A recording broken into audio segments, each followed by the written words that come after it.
प्रिय, आज हमनी के इफिसियों की पत्री में से ध्यान करे के 5वां अध्याय दूसरा वचन से हम 3 बात के बतावल चाहते हैं। सबसे पहले हवे प्रेम में चला, दूसरा ज्योति में चला और तीसरा सावधानी से चला। प्रिय, पहला है प्रेम में चला, दूसरा है ज्योति में चला, तीसरा सावधानी से चला। 3 विषय। सबसे पहला प्रेम में चला। इफिसियों के पत्री होकर 5वां अध्याय दूसरा वचन से हम आज ध्यान करे के आइए देखी जा।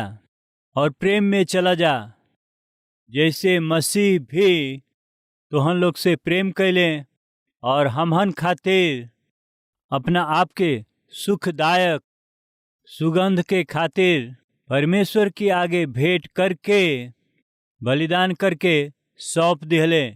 प्रिय, ध्यान करी, हमहन प्रेम में चलत हई जा। कैसे कह सकेली जा? मित्र, पति यदि अपना पत्नी से प्रेम करत हमें तो वो कैसे कहिए कि पत्नी से प्रेम करत हई? पत्नी यदि पति से प्रेम करेली तो कैसे कह सकेलन? बच्चा अपनी माता पिता से प्रेम करत हमें तो ये कैसे कह सकेलन? एगो लड़का अपना मित्र के पास आके सुना, वो कहले कि चला आज फिल्म देखे चले के। वो कहले स्कूल का समय बा, हमनी के स्कूल जाए के बा। स्कूल ना जाके सिनेमा कैसे चले के? बड़ा अच्छा हुआ तू पिताजी के मालूम होई तो ना छोड़ी है। काहे मरी है? तू फिल्म देखे गई, पिताजी के मालूम होई तो मरी है का? मरिहन तो के एगो काम कर, तू मत बताई, हमहू ना बताए। हम दोनों केहू के बतौला बिना ही फिल्म देखे चले के स्कूल जात हैं या कह के और हमनी के सिनेमा देखे चल जाए के। का कहत हवा? ना भाई नाइब। अरे भाई, तोहरा के डराए के जरूरत ना हो। ये बात तोहरा पिता के ना मालूम होके छिपा लेवे के। पता चली तो मरी है, ये बात खातिर डरा मत तू। ऐसे कहला से तब वो मित्र कहले कि हमारा पिता के मालूम भइला से वो हमरा के मरी है, ये डर ना हो। तो फिर काहे डरा थवा? हमारा पिता के मालूम हुई तो हमके मरी है नहीं। तो फिर उनकर बात ना सुन के हम फिल्म देखे गईली तो ऐसे अपना आप में वो बड़ा दुखी हुई हैं। हमारा पिता के दुख लगे ऐसा काम कोनो हम ना करब, काहे कि हम अपना पिताजी से प्रेम करीला। प्रिय रो के समझ में आए? एगो बेटा अपना पापा से प्यार करेलन तो का करिए जानत हई? वो पिता के कोनो भी दुख पहुंचा वाला काम वो ना करिए। प्रिय, एगो पति अपना पत्नी से प्रेम करेलन, कैसे कह पाई बताई? वो पत्नी के कोनो दुख पहुंचा वाला काम वो पति ना करी है। यानी पति पी के अलन समझे पत्नी के अच्छा ना लगी। ऐसे पियला के कारण स्वास्थ्य खराब होई, पत्नी पसंद ना करेली। मान ली पति सिगरेट पियलन, मुंह से बदबू आवता, ये पत्नी के अच्छा ना लगेला। वो जौन कुछ कमाला सगरी कमाई बेकार में खर्चा कर देवेलन और घर में बच्चन खातिर भविष्य खातिर के मुश्किल हो। ये सच्चाई की जान के पहले से पत्नी कही है ऐसा काम रहुआ मत करी, ऐसे बेकार में रहुआ पैसा खर्चा मत करी। ऐसे पत्नी कहला से वो पति जौन अपना पत्नी से प्रेम करेला का करी है जानत हई? पियल छोड़ दी है, घूमल छोड़ दी है, व्यर्थ काम खातिर पैसा खर्चा कैल वो छोड़ दी है। काहे कि पत्नी से प्रेम करेलन। बाकी प्रेम के नाटक करे वाला पत्नी से प्रेम करत हुआ, ऐसा नाटक करे वाला आज के दिन ना हुए का? प्रिय, एगो पति शराबी रहले, बाकी पत्नी के ना मालूम होखे के चाही कि वो पियलन। मालूम हुई तो दुखी हुई है। एक दिन नौकरी से छुटला के बाद अपना एगो मित्र के साथ शराब पिए गईलन। दोनों आमने सामने बैठ के शराब के पियत रहना, पता नहीं का भइल, झगड़ा भइल, मारपीट हो गई। इनकरा मुंह पे मरले, उनकरा मुंह पे घुसा मरले। दोनों के चेहरा जख्मी हो गई, दोनों के चेहरा पर घाव बा। वो पति का कैले जानत हई? घरे देरी से आके उनकरा पास जौन चाबी रहल ओकरा से ताला खोल के बेडरूम में जाके पत्नी के मालूम ना होखे पूरा चेहरा में प्लास्टर चिपका के वो अपना पत्नी से ऐसे बताइए, सोचलें कि रात में आवत समय गिर गईली, चेहरा में चोट लागल। घर आवत समय इलाज हम करौली। ई कहा भी सोच करके पहले से प्लान करके सुत गईले। पत्नी सवेरे उठ के पति के पास आके चादर ओढ़ के पति सुतत रहले ऐसे जगा के सुनी जी कहला से धीरे से उ चादर के हटौले। वो सोचले कि हमरा चेहरा में सगरी पट्टी देख के हमार पत्नी पूछी है काहे जी का भइल, चोट कैसे लागल। बाकी पत्नी उनके देख के पूछली का रात में पी के आइल हला का। नहीं तो हम कहाँ पी के आइली, हम बिल्कुल पी के ना आइली।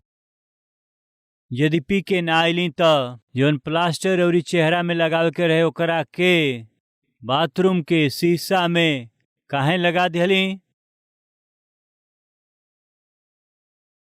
ई जब अपन चेहरा शीशा में देखले तो यहाँ पर चोट, यहाँ चोट, यहाँ चोट, यहाँ चोट रहे। इस शराब के नशा में प्लास्टर अपना चेहरा में लगौला के बदले शीशा में प्लास्टर चिपका दिले। शराब के नशा में एगो शराबी का कुछ ना करेलन। प्रिय पत्नी से प्रेम करे वाला पति खुशी खातिर का न करी है। परिवार के दुख देवे वाला पत्नी के दुख देवे वाला आदत के ऊ पति छोड़ दी है।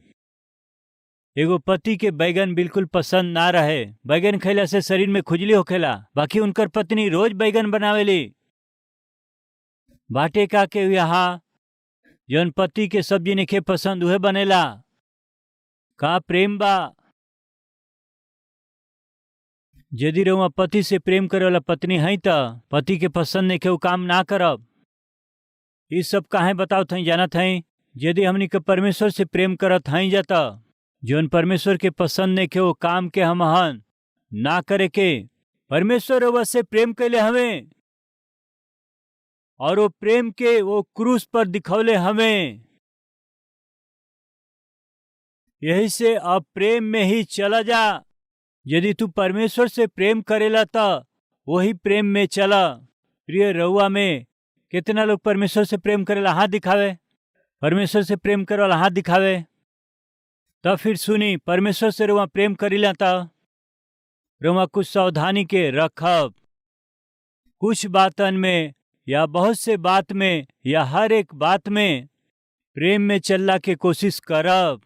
प्रिय पति और पति के प्रेम से उनकरा प्रेम के बीच में का अलग करेला बताई जा। बताई। मान ले एगो पत्नी अपना पति से बहुत प्रेम कैली और वो पति दूसरा स्त्री के मोह में बाड़े, या पति कोनो और स्त्री से रिश्ता कैले, या वो पति दूसरा स्त्री से दूसर घर बनौले, वो प्रेम स्त्री रही का। प्रिय मान ले कि एगो पति अपना पत्नी से बहुत प्रेम कैले और बहुत प्रेम से उनके देखभाल करत रहले, बाकी पत्नी हर बात में उन पर शक करेली, संदेह करेली, बार बार अपना बात से पति के चोट पहुंचावेली, उनके नरक दिखावेली। तो का वो पति अपना पत्नी से प्रेम करिए का। उनकरा बीच प्रेम स्थिर रही ना रही। प्रिय वैसे ही परमेश्वर से यदि प्रेम करत हैं या कहत हैं या तो परमेश्वर हमनी के बीच में रहे वाला प्रेम के दूर करे वाला पाप में काम कौनो भी हमन के करीब ना आवे ऐसा ध्यान देवे के बा। यह परमेश्वर से प्रेम करे वाला के मुख्य कर्तव्य हवे। यदि हम परमेश्वर से प्रेम करत हई तो उनके चोट पहुंचावे वाला कोनो काम हम ना करे के। प्रिय मित्र अपना मित्र से कहले स्कूल ना जाके सिनेमा देखे गईला तो तोहरा पिता के मालूम होई तो मरी है। वो स्टूडेंट कहले कि अपना पिता के मार से नहीं डेरात। फिर काहे डेरात हव। हम अपना पिता से बहुत प्रेम करीला। हम अपना पिता के आज्ञा ना मान के स्कूल छोड़ के सिनेमा जाई तो हमार पिता दुखी हुई है, उनकरा प्रेम के बहुते चोट पहुंची। वही से अपना पिता के हम चोट पहुंचावल नहीं चाहत। प्रिय यह प्रेम यही से जे परमेश्वर से प्रेम करेला रौरी जीवन में हमारी जीवन में अब जो लिस्ट पढ़े जाते हैं जो ओकरा में से एक भी हमन में रहला के जरूरत ना हो। वो लिस्ट का हुए पढ़े के आई। परमेश्वर से प्रेम करीला का तो प्रेम में चली। प्रेम में चले वाला हमनी के का करके चाही। तीसरा वचन जैसन पवित्र लोगन के योग्य हवे वैसने तोहन लोग में बेविचार का लिखल है। तोहरा में बेविचार ना होखे, प्रभु के दास बिली ग्राहम 50 साल पहले ही वो का बात कहलें जानत हैं। ई पीढ़ी बेविचारी हवे। आज के पीढ़ी बेविचार से भरल पीढ़ी हवे। ई बेविचार करे वाला पीढ़ी हवे। छोट से लेके कल परसों जे मरे वाला बाटे उनकरा मन में बेविचार के ही विचार बाटे, बेविचार के सोच, बेविचार के दृष्टि, बेविचार के आशा इच्छा रोज रोज बढ़त हवे। कहत हवे हो सकेला आज रौरी जीवन में सच्चाई हो। रोमा परमेश्वर से प्रेम करीला का तो प्रेम में चली। तो सबसे पहले रोमा के का करके बजाना थई। विवाह भइल होखे ना होखल तो पराया पुरुष या पराया स्त्री के हाथ में अपना के देह के सौंपला के जरूरत नहीं खे। प्रिय जवान भाई बहन लोग, प्रेम के आड़ में, मित्रता के आड़ में या दोस्ती के आड़ में अपना शरीर के अपवित्र मत करी। ही परमेश्वर के बहुत कष्ट पहुंचावेला बेविचार। एकरा बाद और कोनो भी प्रकार के अशुद्ध काम, कौन भी प्रकार के अशुद्ध काम बात के जरिए हो, सोच के जरिए हो, दृष्टि के जरिए हो, अशुद्धता खातिर कौनो स्थान नेखे देवे के। अशुद्धता खातिर स्थान देवे के त प्रेम करे वाला परमेश्वर के दिल के हमान चोट पहुंचावे के। परमेश्वर हमनी के बीच के प्रेम के बंधन के हमान कुछ न कुछ कमजोर करे के। प्रिय आज छोटा बच्चन से लेके बड़ा बुजुर्ग तक हाथ में मोबाइल आ गईला से हरे के हाथ में ही अश्लीलता से भरल संसार आइल ह। अपवित्र दृश्य के देखत हमें, अश्लील फिल्म के देखत हमें, अश्लील चित्र के देखेलन। फलस्वरूप लोग जवन देखेलन ओके ही सोचेलन, जवन सोचेलन वही के करे के वो कोशिश करेलन और जेके करेलन वही के आदी हो जालन। जेकर आदी हो जालन वही के गुलाम बन जालन। जेकर गुलाम हो जालन उहे नरक की ओर घसीट के उनके ले जाला।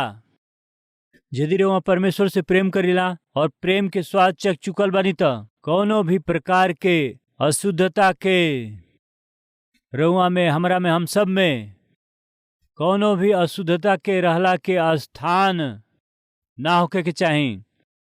बेविचार या फिर कौनो प्रकार के अशुद्धता के और का लिखल बा देखे के। और लोभ के यानी धन के लोभ, धन खातिर कौनो भी गंदा काम करे के बुद्धि हमन में रहे के जरूरत नहीं के। ओकरा बाद इनकर चर्चा भी ना होखे जैसन पवित्र लोगन के योग्य हवे। बेविचार होखे या कोनो भी प्रकार के अशुद्ध काम या लोभ के चर्चा तक न होखे। ओकरा बाद चौथा वचन के आखिरी लाइन वरन धन्यवाद ही सुनल जाओ। प्रिय एगो सवाल करे दें, रउआ पूरा दिन में परमेश्वर के कितना बेर धन्यवाद देली? हेलो, रउआ परमेश्वर के धन्यवाद देली का? कब देला? नाश्ता करत समय प्रभु नाश्ता खातिर धन्यवाद। भोजन करत समय प्रभु भोजन खातिर धन्यवाद। कुछ लोगन के त भोजन करत समय भी धन्यवाद कैल ना आवेला। प्रिय एक बार एगो व्यक्ति प्लेट में चिकन देख के भूख के ना रुक पौले, जल्दी जल्दी चिकन के पीस और राइस के मिला के मुंह में डलन। तब याद पड़ल, का याद आयल? प्रभु के धन्यवाद ना कैली। वो जल्दी जल्दी मुंह में निवाला रख के बोल ले, प्रभु रउआ के धन्यवाद काहे कि हमके जल्दी बा। का कहत हमें वो प्रभु धन्यवाद काहे कि हमके जल्दी बा। हम पूछत हई, जब रउआ परमेश्वर के आशीष के अनुभव करीला तो का रउआ परमेश्वर के धन्यवाद करीला? प्रिय गांव के एगो बुजुर्ग आदमी शहर में अलन। होटल में जा करके खाना के ऑर्डर दिलें। भोजन के प्लेट लिया के सामने रखलें। एगो सामने लड़का रहल। ई दादा का करिए सोच के उनके देखत रहे। ई दादा खाना खैला के पहले, हे प्रभु भोजन खातिर और धन्यवाद, ऐसे वो प्रार्थना कैले। ये भोजन के बिना बहुत से लोग तड़पत हमें। हे पिता, हमन के याद करके पेट भर भोजन देत हई प्रभु जी, राउर धन्यवाद, राउर स्तुति करत हई। ऐसे प्रार्थना करत रहले त ये लड़का के थोड़ा मजाक सूझल।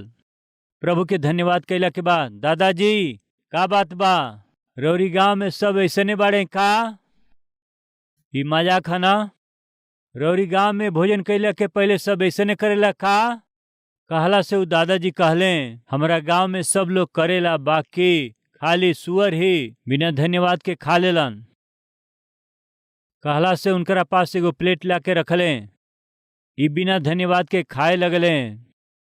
तब उ दादा कहले कि हमारा गांव में खाली सुअर ही खाद समय परमेश्वर के भी याद ना करेलन। कहला से दादा की ओर ना देखले, चुपचाप खाए लगले। खाए खातिर इनडायरेक्ट सुअर अब के बा? प्रिय, एकर अर्थ ई बाटे कि हो सके रउआ बिना धन्यवाद के ही खाना खात हई। ठीक बा प्रिय, हमनी के हर बात खातिर परमेश्वर के स्तुति करे के बा। शायद रउआ के पता बा कि ना, हम अपना जीवन में सीखत हई। हर दिन कई बार हम अपना प्रभु के धन्यवाद करत रहिला, थैंक्स कहत रहिला, थैंक्स कहत रहिला, थैंक्स करत रहिला। जब हम अपना आप के देखिला, परमेश्वर के धन्यवाद करिला, प्रभु रउआ अच्छा श्वास धली और धन्यवाद। यदि केहू गंजा व्यक्ति दिखाई दिला तो थैंक्स प्रभु, काहे खातिर रउआ हमके बाल दिहली, यही से धन्यवाद। केहू संतान रहित मिल के, भैया हमरा खातिर प्रार्थना करी, ऐसे कहला से पूरा मन से हम धन्यवाद करिला, प्रभु और धन्यवाद हमके संतान दिहली। परमेश्वर के रउआ धन्यवाद दें। धन्यवाद देवे खातिर बहुत से कारण हमनी के जीवन में बाटे। बच्चा के हमारे पास लिया के बच्चा के बोले नहीं के आवत, कहला से धन्यवाद करिला, प्रभु हमरा बच्चन के जुबान दिहली, धन्यवाद। जे नौकरी पा गइल बा, प्रभु के धन्यवाद कैलक का नौकरी खातिर के। जेकर विवाह हो गइल बा, प्रभु के धन्यवाद कैली का अपना विवाह करावे खातिर। हाँ परमेश्वर धन्यवाद, विवाह करौली, इतना निकम्मा से करौली, एकरा से अच्छा आदमी तो के ना मिलता बहन। समझ में आयल रउआ के? इस संसार में केहू बेस्ट हस्बैंड बा का? केहू बात बताई। इस संसार में केहू बेस्ट वाइफ बा तो बताई हमके। जवन रौरी लायक हमें परमेश्वर वही स्त्री या पुरुष के लिया करके रौरी पास परमेश्वर रखले हमें। एकरा से उत्तम व्यक्ति तो के ना मिली। परमेश्वर के पता बा कि रउआ खातिर कौन सा व्यक्ति उत्तम सेठ होई, कौन से स्त्री रउआ खातिर उचित होई, वही के वो आके जोड़ी हैं। परमेश्वर के धन्यवाद कैली का? वचन कहेला कि तोहरा मुंह से खाली धन्यवाद ही निकले के चाही। रौरी मुंह से थैंक यू प्रभु, धन्यवाद प्रभु, रौरी स्तुति, ऐसे धन्यवाद के ही बात निकले के चाही। का ना निकले के चाही वो देखे ली जा। वरन धन्यवाद ही सुनल जाओ और न बुराई के बात, बेइज्जती के बात। कुछ पति मुंह खोलते ही बुराई के बात, वैसे ही कुछ औरत मुंह खोलते ही बुराई के बात बोल के परमेश्वर के साथ के वो संबंध के वो बिगाड़ लेबेलन। हमन में से कुछ लोग भक्त बन जानल कब? जब चर्च में वो जालन जा तब। धन्यवाद धन्यवाद धन्यवाद धन्यवाद, ओकरा अलावा कोनो शब्द ना निकलेला। प्रिय, एक दिन एगो व्यक्ति हमसे मिले अइलन, हमरा सामने खड़ा होके स्तुति स्तुति स्तुति स्तुति स्तुति स्तुति करत हमें। ब्रदर स्तुति स्तुति करत रहले। वो व्यक्ति के भक्ति कम ना रहे प्रिय। वही लगले मोबाइल बाजल, फिल्मी गाना बाजे लगल। ओकरा बाद अपन फोन लेके वो भागे लगले किनारे की ओर में। ई काहे खातिर? मुंह से धन्यवाद के बाद, स्तुति के बाद, और मोबाइल से जौन बाजेला फिल्मी गाना, दोनों मैच ना भइल। ये मुंह के तो बंद कैले, बाकी वो मुंह के बंद ना कैले प्रिय। मोबाइल लेके दौड़े लगलन। सावधान प्रिय, रउआ केतनो भक्त भैला के नाटक करी, बाकी एक दिन जीवन प्रकट हो जाई। धन्यवाद के बात ही रौरी मुंह से निकले के चाही, ना ही बुराई के कोनो बात और न ठट्ठा के कोनो बात निकले के चाही। ऐसन बात मुंह से ना निकले के चाही। रौरी मुंह से मूर्खता के बात ना निकले के चाही। भाई बहन, मूर्खता के बात अपना मुंह में मत आवे दें। दुरंगी बात रौरी मुंह से ना निकले पावे। नौकरी कैला के स्थान में, काम कैला के स्थान में, पढ़ाई के स्थान में दुरंग के बात मत निकले दें। ठट्ठा के बात रौरी मुंह से निकले के जरूरत ना हो। सामने वाला लड़का या लड़की के रउआ परीक्षा में डाल के वो व्यक्ति के जाल में फंसावे खातिर कृपया डबल मीनिंग के बात मत करी। वो हमहन के शोभा ना देला। बस अड्डा पर होखे, यात्रा में होखे या रेलवे स्टेशन पर होखे, नौकरी कैला के जगह में या पार्किंग के जगह में रउआ दो अर्थ के बात कैला से या गाना गौला से या बुराई के बात करी या ठट्ठा के रउआ बात करी। कारू एगो बात जानत हई, परमेश्वर और बीच के संबंध टूट जाई। आई प्रार्थना करी जा।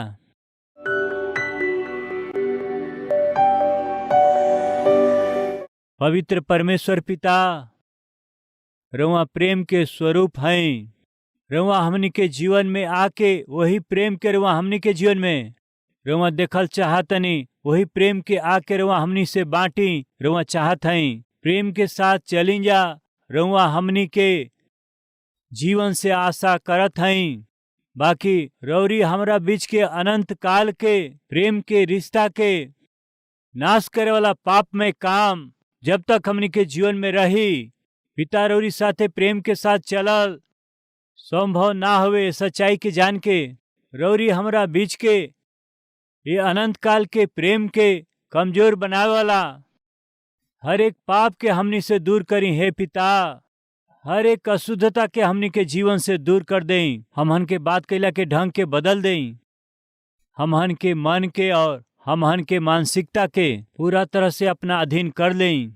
सच्चाई बोले वाला, धार्मिकता से जिए वाला ज्योति के संतान हमहन के बना के अंधकार के काम और रहस्यमय गुप्त जीवन हमन में थोड़ा भी दिखाई ना दे वैसन अनुग्रह करी। स्वर्ग के वारिस के रूप में ये धरती पर हमन जी पाई। इस सौभाग्य दें यीशु मसीह के नाम से मांगत हैं पिताजी, आमीन।